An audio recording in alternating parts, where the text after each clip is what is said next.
السلام عليكم الشبيبة، إن شاء الله كامل تكونوا بخير. كما سبق وعودناكم بسلسلة من فيديوهات لتعريف كناري المهرج البرتغالي. اليوم بإذن الله رايحين نهضروا على الأخطاء الشائعة والنقاط السلبية في التحكيم. للتذكير فقط الإخوة، السلسلة هذه الهدف تاعها نعاونوا بعضنا باش نطوروا من مستوى الهواية في الجزائر. كما سبق وقلت حكينا على الصفات الإيجابية. اليوم نهضروا على الأخطاء اللي تنقص من قيمة المهرج البرتغالي عند الحكام. بسم الله. أولا، الأخطاء في اللون، أي الألوان. عندك تداخل غير صحيح الألوان، كما نقولوا حنايا ليبوكروم لازم يكون 50%، والميلانين لازم يكون 50%. هكذا يكون خلط متوازن.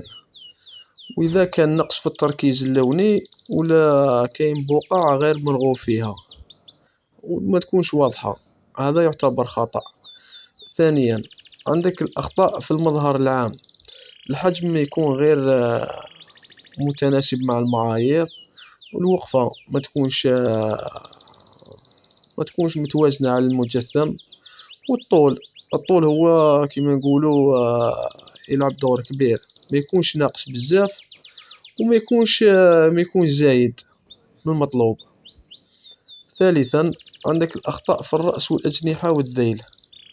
الرأس لازم يكون متناسق مع الجسم، والأجنحة تكون مغلوقة ماشي مدلية، والذيل ما يكونش مفتوح بزاف، ولازم يكون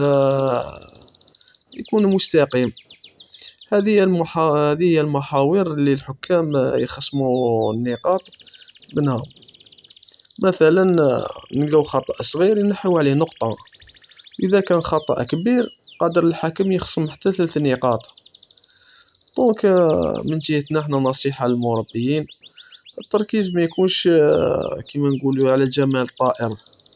لازم الطائر يكون يحترم كل المعايير، هكذا باش يدخل المنافسة ويكون منافس قوي.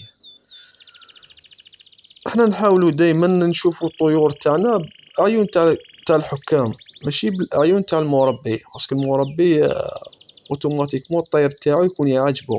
مي لازم تشوف فيه بنظرة تاع الحكام، هكذا باش تقدر تكون عندك كيما نقولوا حنايا طيور تاع مسابقات. لازم كذلك العناية اليومية والتغذية.